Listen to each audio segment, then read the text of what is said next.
Hey WWE fans, hey, I want to talk about Survivor Series. That pay-per-view just ended roughly 30 minutes ago. And I wanted to talk about the results and kind of give you a recap as to what went down tonight. Alright, so it starts off with the kickoff show. The kickoff show has actually got Bret Hart in there, and it's got Booker T and Josh Matthews and Mick Foley. And, that's really not necessarily the important stuff. But here we go. Kofi and The Miz, very first match. Now here, if you didn't see last Monday Night Raw, you saw that The Miz left Kofi to get beat. It was a tag team match, and he just kind of abandoned him. And it turns out that it looks like The Miz was turning heel, which honestly I think is the best deal for him, the best move, because hey, he hasn't really done anything in the past year as a face. So I was looking forward to this match because I really wanted to solidify him as a bad guy, as a heel right now, and see what he can do from there.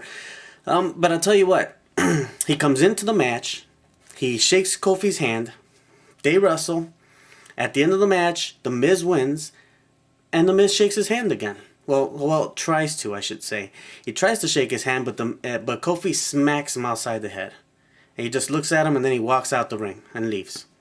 Well, if I was watching this match, and let's say I didn't even watch Monday Night Raw, I would never know that The Miz turned heel.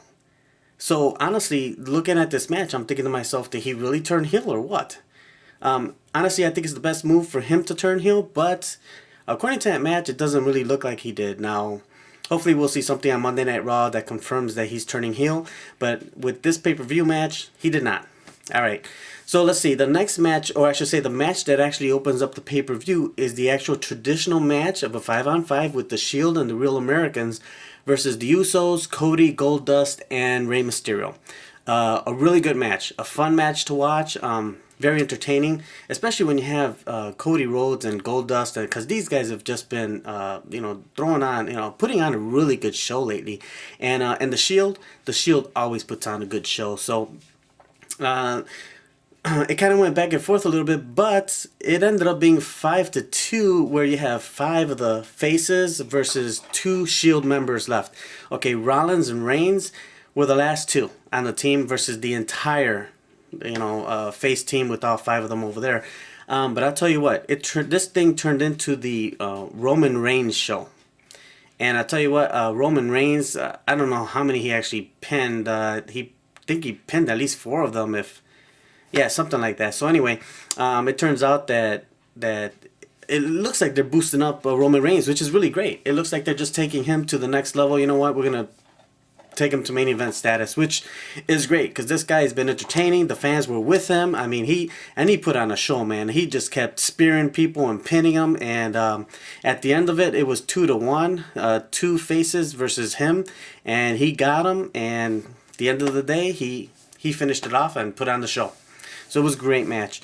Next match, it was the Intercontinental title match, Big E versus Axel. I had a problem when Axel first lost the title to Big E, and my argument with this one is that Axel has never really been a good Intercontinental champion. He never brought that title up to any level that it should have been. And every time he would fight, he always took a serious beating and many times lost, especially if it was a non-title match. But he recently beat Dolph Ziggler in a fair match for the title, and I tell you what, that was a good match. I thought this may be the start of something here because he doesn't have Heyman anymore. However, then he lost the belt next week to Big E Langston. So I'm thinking, well, which way is the WWE gonna go here? I know they want to boost Langston, so they're probably gonna keep the title with him and let him continue to win. I think it would have been a good move to have Axel regain that title in a fair match and let him actually pin Langston, because then that would have given him 2 really good victories, one with Dolph Ziggler and one over Big E. They didn't go that route. So honestly, where's Axel going to go from here? I think he's going to go down from here. It's just he's already been a mid-carder, and kind of looks to me like he's just going to be jobbing for a while. He's not carrying over with fans. He's not doing that great as a bad guy, so I have a feeling that his tenure as Intercontinental Champion is over with, and I don't really see them moving anywhere with him right now. I think they're just going to go with Big E Langston, which, honestly is probably a pretty good move too. Alright, so Big E wins that match. No surprise there. Next match, the Divas match, which was another traditional Survivor Series match, but this one was 7-on-7. Now, like any Divas match, most matches go pretty quickly, but the more Divas you have in there, the faster those matches go. So I'll tell you what, I mean, people are getting pinned left and right, right from the beginning, and I can't say it was an entertaining match. It kind of really wasn't in a way, but at the end of the day, Natalya pins or makes AJ submit. And so Natalya and Nikki Bella actually end up winning the match. Why have Eva and JoJo in there if they're not really going to do anything? I mean, Eva came in and took a beating, and she was pinned just like that, and she's out of there. JoJo came in and took a big beating against Tamina. And I got to give her props because she put up with some stuff there, some good slams and all. Never really had an offense, and she got pinned and beat, but she lasted longer than Eva Marie. So, hey, anyway, to me, a bit of a wasted match, but anyway, to me, it's just a setup for Natalya versus AJ for the title. Next match. Okay, actually, there's a segment that comes on with Ryback. Ryback comes out, and he's throwing a challenge out there to anybody, okay? So who comes back? Here comes Mark Henry. So it's Mark Henry, Ryback. There's nothing special on this match. Mark Henry, of course, he's making his debut again, his return after his injury. So he wins. He pins Ryback. There was honestly nothing special with this match at all. World title match is next. John Cena came with Del Rio.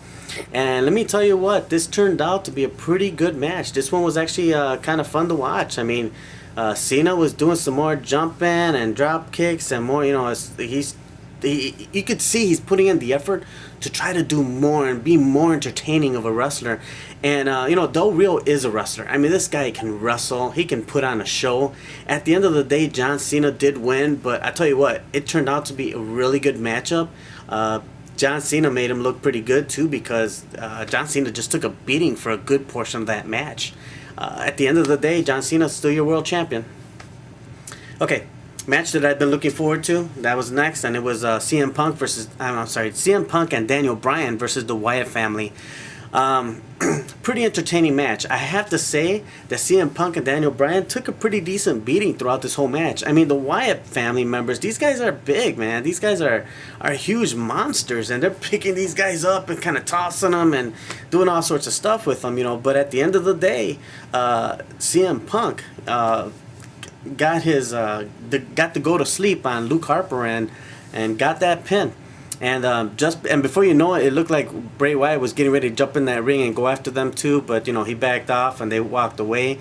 But it was a really good match. Daniel Bryan put on a great show. CM Punk put on a great show. The Wyatt family really did put on a great show. I think that was a really good match for the evening. That was one of the matches I was looking forward to, and I was not disappointed. Really happy with it. My only concern is that it kind of looks like whatever feud they had probably ended. Now, maybe it did and maybe it didn't. I don't know what direction the WWE is going to go with, so we'll have to see what happens on Monday Night Raw. But right now, it looks like the feud ended with this matchup. Alright? So, and by the way, they were chanting that was an awesome match. So, when the fans chant that, that's usually means it was a pretty good match. Alright. WWE Championship, Randy Orton versus The Big Show. I had a big problem with this match, especially being the main event anyway. In my opinion, The Big Show is not a main eventer. He does not belong in the main event. So if the WWE was complaining before that the last 3 pay-per-views were below buy rate expectations and, they didn't want Daniel Bryan in there again because they're not getting the big numbers, well, did you really think that The Big Show was going to bring in those big numbers? I mean, come on, WWE. We've been watching The Big Show for how long now?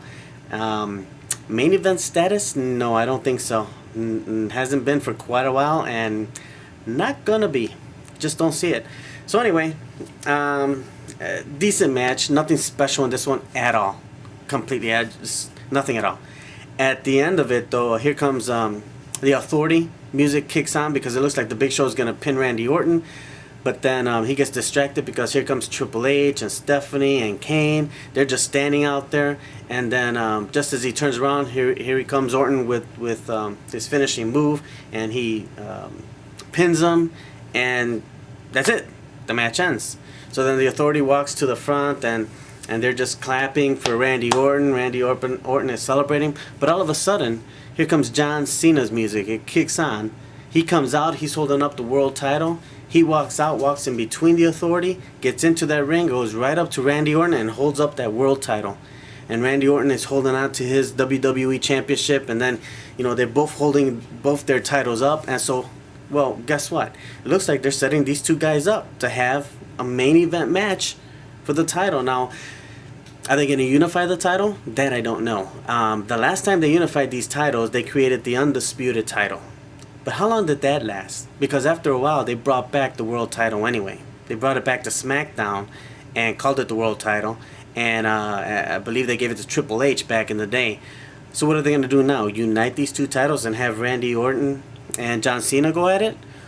Or will they go against each other for the world title? I'm sorry, for the WWE title, and then maybe the world title will actually go up for grabs for someone else to take. So, I don't know. We'll see what happens, but it looks like they're going to start this Randy Orton versus John Cena, which honestly is really good because I cannot bear the idea of having to see the Big Show go against Randy Orton again at another pay-per-view. Okay? Overall, I actually thought the pay-per-view was pretty decent. If I had to rate it out of 4 stars, I say we'd give it maybe 2 3/4, maybe 3. The quality of matches weren't really there, even though the matches that they had, most of them were actually pretty good.